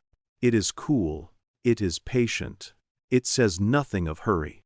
Then, scarcely thinking, you take up the quill, not to claim, not to declare, but to continue the line he already began, the quiet procession of marks that make a sky another kind of readable. You dip the nib, not deep, only enough to wet the idea, and you hold your breath the way one does before stepping across a threshold. The first dot lands, a soft grain of midnight, on cream, then a second, then a tiny line, not ruler straight, but true in the way. A hand that has learned humility can be true. You do not invent. You record. The window gives you your map. The stars lend you their patience. The candle lends you its gold. A moth, from where you do not know, finds the flame, circles once, decides against it, folds itself in a corner of stone. Even this seems right. The living things consult the light, and then they consult their own small hearts. Beside you, the keeper of sky and silence remains in his chair, a shoreline of breath, a harbor of stillness. His lips are parted slightly. If a word is there, it is a word without sound, the kind that belongs to places more than to mouths. You continue. A curve becomes a circle becomes a measure of repeating time. In the margins, where his hand has written dates, in a small tidy script, you add a single line, not a sentence, not a signature, only the night's number, the turning accounted for. The page accepts it. Without praise, without refusal, you set the quill down. The room answers, with its tiny orchestra, wax settling, a coal in the wick uttering its soft crackle, the hinge of the window giving one gentle sigh. In the corridor, beyond the door, you had forgotten there was a corridor. Air moves. A robe brushes stone, then nothing. Perhaps it was memory walking. Perhaps it was time going about its work, with a lamp hooded in its hand. You lean back, and the chair answers with a small wooden breath. The window frames the sky. By now, the east is considering itself. Not yet light, only the idea of light, a paleness folding into the far distance. Like a letter someone will eventually open. The stars notice without alarm. They have seen mornings like this, and mornings unlike this, and they know both are the same. You look to the old man, and you understand that in this house of stone and quiet, departures do not rush. They arrange themselves, like constellations, a point here, a point there, a line you do not draw, so much as discover. His chest rises, falls, rises again. The rhythm is slower now, but it is not struggle, not cliff. It is shoreline, it is tide. It is the body learning the language of the larger rest. You do not weep. There is no command to weep. There is only a widening. Inside your ribs, a room cleared of furniture, a readiness for whatever enters. Gratitude arrives. First, unannounced, carrying nothing, asking nothing, taking a chair in the corner, and warming its hands. You speak no word aloud, yet something in you bows. Not to a man, not only, to a way, to a discipline of looking, to the long patience that brought a candle and a quill into agreement with the turning of heaven. You understand, also, that keeper is not a title but a practice, like breathing, like listening, like returning a borrowed book. The candle lowers again. The flame tucks itself nearer its wick, whispers once, then stands straight, as if remembering its duty. You rise and cross to the small shelf, where the oil is kept. You pour a careful measure, lift the little spoon, feed the lamp, the way you would feed a child, not more than it can hold, not less than it requires. The light grows not by much, just enough to soothe the corners of the room into gentler shapes. When you turn back, the old man's eyes are open. They are not surprised. They do not ask. They hold what they have always held, the sky and the reflection of the sky. In anyone who will look, he sees the quill resting, the new line drying, the window widened to the stars.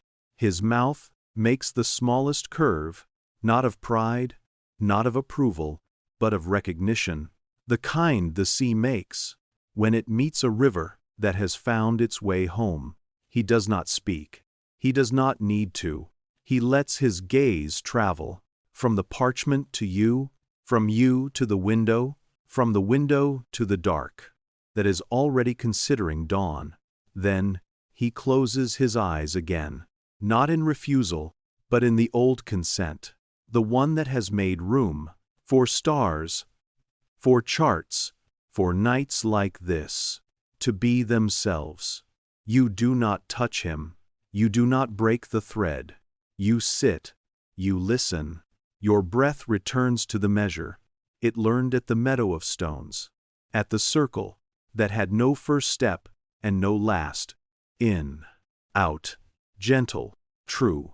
Somewhere, a fox writes a short sentence in snow and erases it with its tail.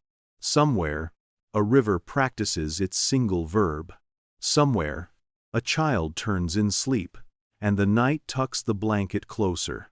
Here, in the small stone room, the last astronomer rests, and you keep the sky a while. The word last loosens its belt, sits down, becomes a place at the table. The place is not empty, it is yours. For now, until another arrives. Hands cold from the corridor, eyes already learning how to look, you take up the quill again. When the east has ripened to a pearl, when the first bird thinks about the idea of a note, you do not hurry. The page is wide. The night still has its secret pockets. A dot, a line, a circle, another record of eternity, entered without claim, held without grasping, given back, each time you lift your eyes. And as you work, you feel the silence holding you, the way it held him, the way it holds the stars, not as a cage, not as a sentence, but as a field where everything may stand as an island.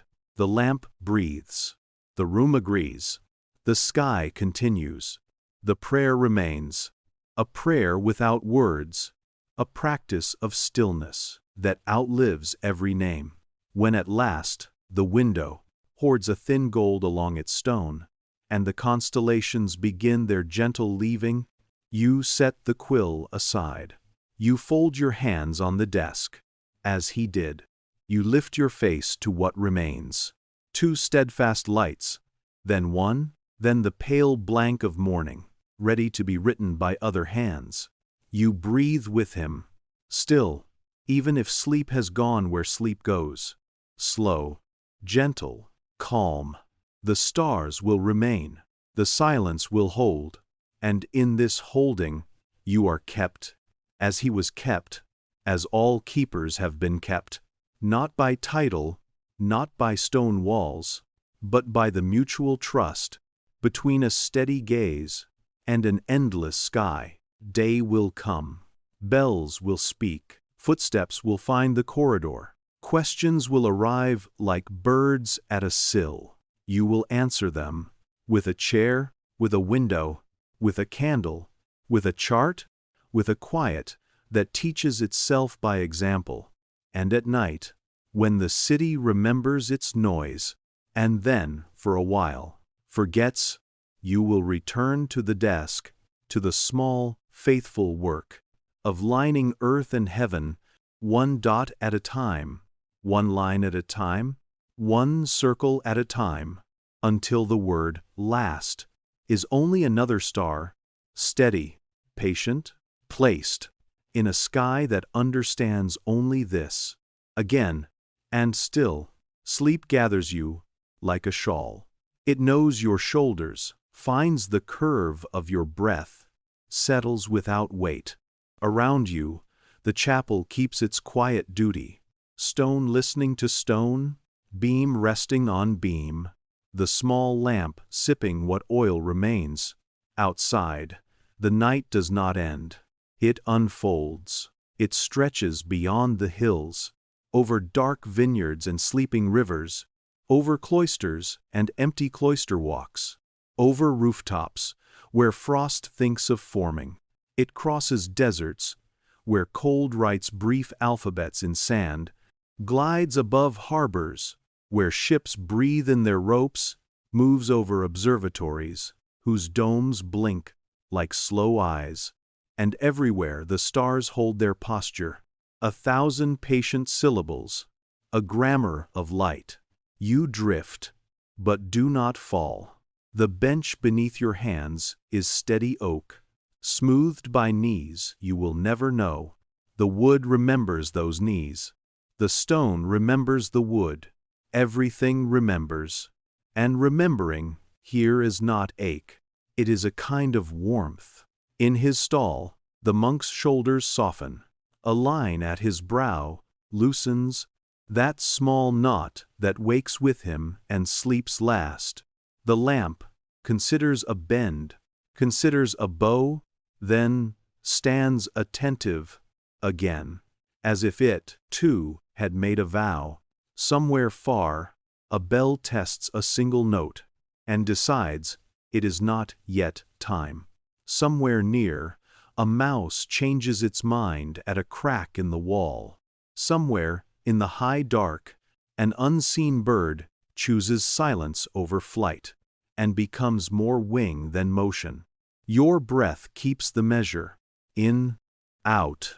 The old prayer walking its old road, not to arrive, only to keep company with itself. Dream does not take you. It joins you. It sits beside you like a friend who knows the house, who pours water without asking where the cups are kept. It sets in your hands a small unmarked book. You open it, and the pages are sky. Not metaphor, not trick. Sky. A thin wind crosses the margins. The letters are stars. Sentences form and disperse with the quiet honesty of clouds. You read them by not reading. You understand them by standing still. On one page, a caravan moves at night, the camels stepping softly, as if the sand were sleeping. A child rides, wrapped to the eyes, and holds a brass bowl in which the Pleiades float. When the bowl tilts, the cluster tilts. When the bowl steadies, so do they. The child laughs without sound, and the laugh reaches the chapel like a rumor of warmth. On another page, a sailor at the black rail counts his way across a thought. His ship is a narrow sentence. The horizon is an answer he does not force. Polaris is a nail in a table of dark. He taps it once with his gaze, and the board holds. On a third page, a woman in a city window sits with her head in her hands. Traffic braids and unbraids below her. Her room is a little planet of worries. She lifts her face at nothing in particular, and notices Orion leaning against a building of glass. He has been there the whole winter. Tonight she sees him. The glass understands and does not distort. She goes to the sink and lets the water run a little longer than needed. Sometimes, unasked for, seeing is a form of prayer. You turn another leaf. The last astronomer from the stone room appears. Or not he exactly, but the posture of his care. A dot, a line, a circle. Your hand remembers the quill it never held. The chapter is only this. Continue. The chapel breathes. You breathe with it. The monk breathes with you. 3 instruments. 1 tempo. The window is a mouth that never raises its voice. It frames a single constellation, like a thought held kindly in mind. The lamp at last grows honest about its hunger. Its flame bows lower, leaves a bead of light on the rim of the world, then draws itself up again, small but sincere. You rise, quiet as mist rising from a field, and feed it from the little clay flask on the sill. A single tilt. Enough. Not more than needed. Not less. The monk's eyes open, then close. Not to check, only to agree.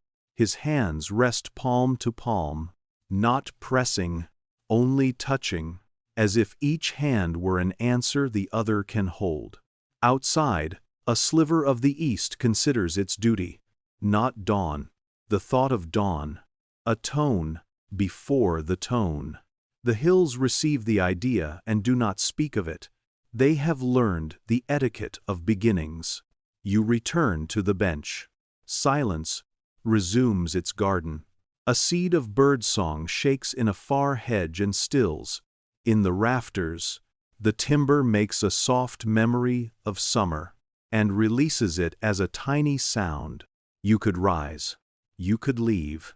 You could kneel until the bell consents to its hour. Any of these would be right. Any of these would be prayer. You let the body choose without words, and it chooses stillness, the way water chooses, the shape of its bowl. The stars keep their watch. They are not bothered by roofs or rules. They do not require your looking to be what they are. But when you look, they lend you something you have always had, a steadiness that is not willpower, a brightness that does not burn.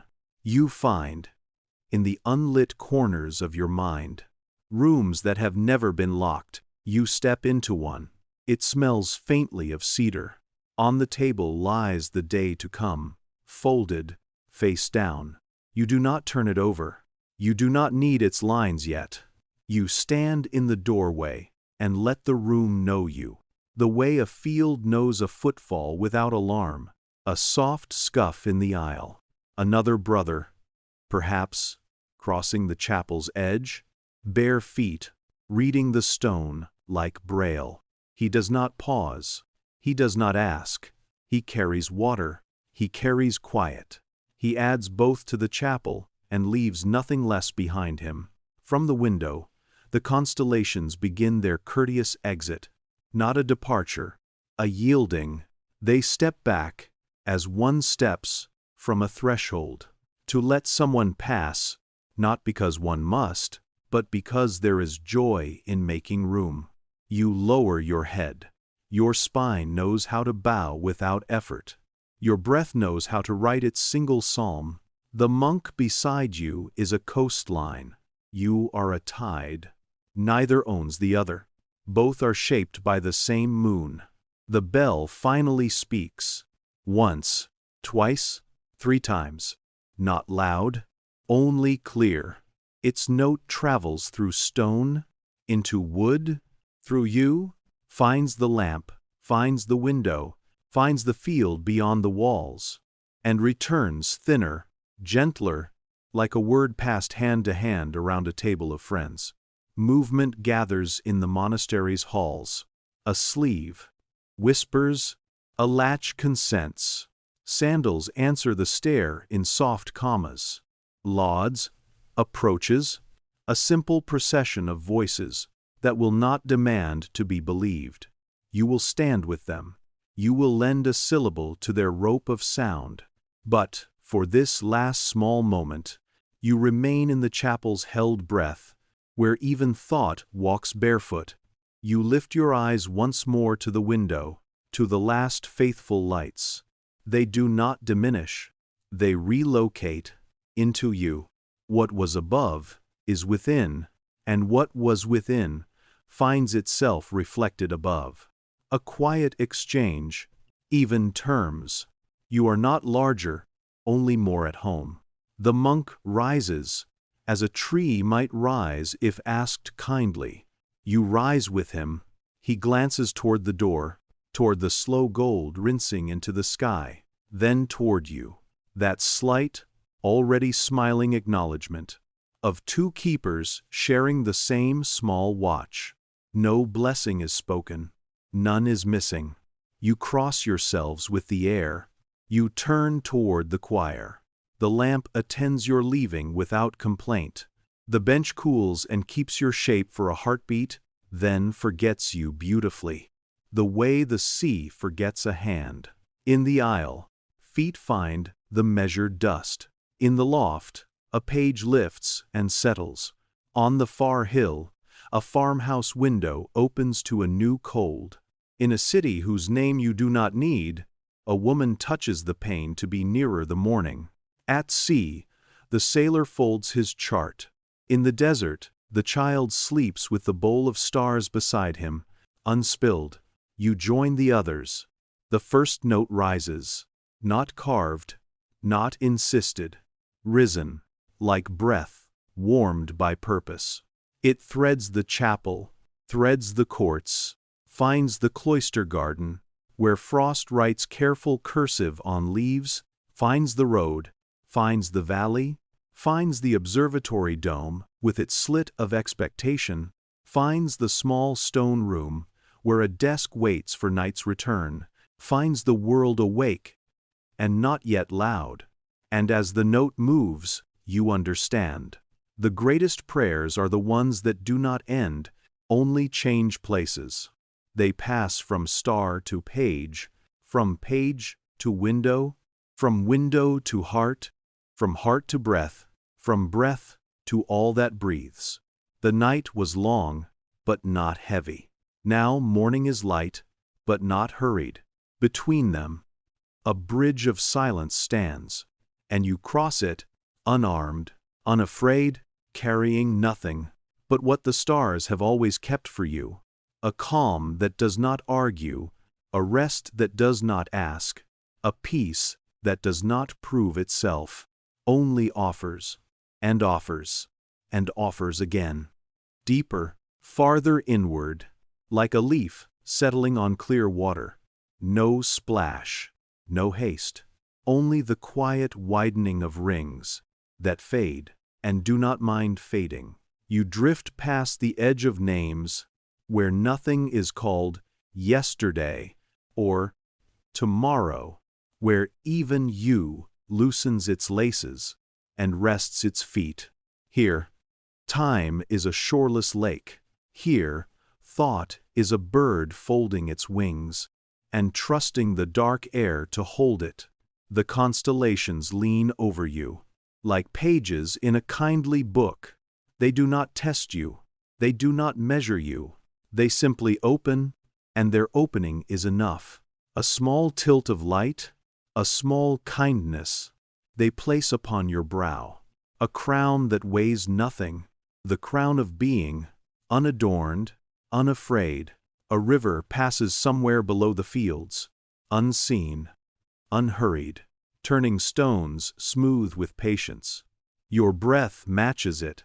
The earth hears the agreement and answers by settling a little, the way a friend settles, into the sofa beside you, bringing no questions, bringing only warmth. The wind considers your sleep and chooses not to arrive. The bells consider their duty and choose not to speak. Even the fox pauses at the hedge and walks another way, leaving the grass for your quiet alone. Your heart loosens its careful fists. It opens like a window unlatched for night. Coolness enters and becomes gentleness. Gentleness enters and becomes rest. Rest enters and becomes a low tide that leaves the whole shore soft. Far off, a mountain holds the moon on one shoulder, then lets it go. The slope remembers the weight and is pleased to have carried it a while. In the valley, roofs silver and then unsilver, as thin clouds move like slow thought. None of this asks for notice, yet the noticing in you widens without effort, without claim.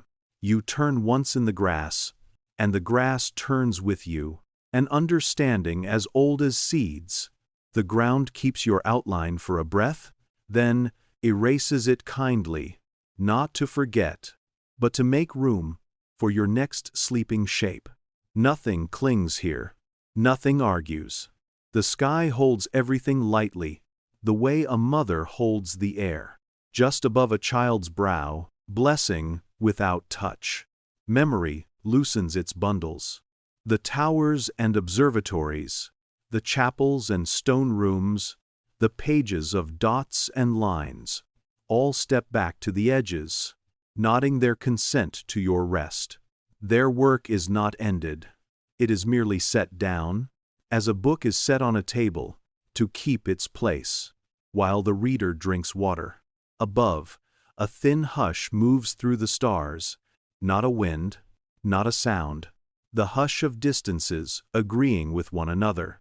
It passes through you, too, a clear current, rinsing corners you forgot to visit, leaving each corner simple and sufficient. If you dream, the dream is wide, a meadow with no fences, a road that asks nothing of your feet, a gate forever open, not because you are expected, but because welcome is its nature. Voices may arrive, not words, but recognitions. The way a shoreline knows each returning wave, the way a lamp knows the hand that will light it. Nothing is required. This is the whole teaching. The stars hold their posts, without appointment. The moon carries its silver, without ambition. The earth bears all weight, without complaint. And you are allowed simply to be carried, to be held, to be quiet. At some hour beyond counting, the black at the horizon thins to inkwash. Not dawn yet, only the thought of dawn, the world's first gentle rehearsal. The stars do not rush away.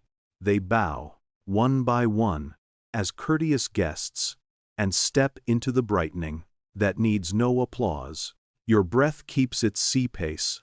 In, out, shore, return. The body understands before the mind. It knows when to soften. It knows when to rise. A bird far off tries one small note, changes its mind, and tucks the note back for later. A farm dog turns in its sleep and chooses the warmer hollow.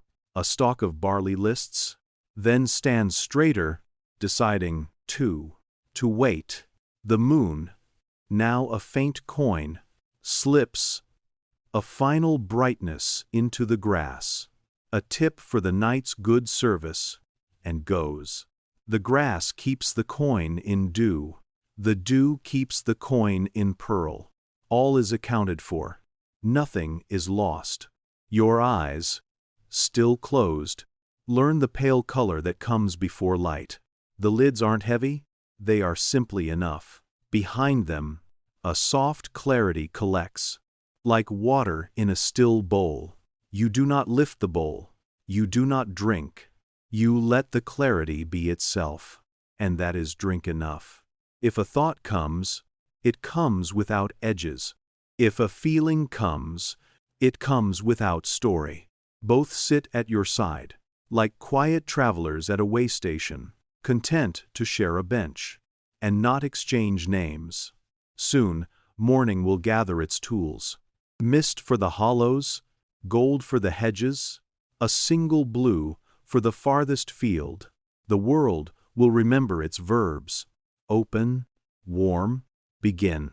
You will remember yours. Breathe, stand, go gently, but not yet. Not while the sky still holds you in its wide palm, not while the earth keeps your weight.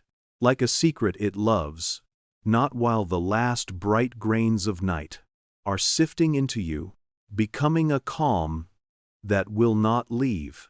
When day arrives, you are safe. You are quiet.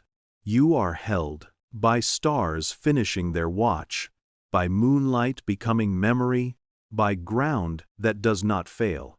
And when you finally turn your face to morning, it will find you as night left you, unbroken, unhurried, whole, carrying within your chest the slow, clear rhythm the heavens taught, the rhythm that asks nothing, that promises nothing, that simply keeps time with all that island.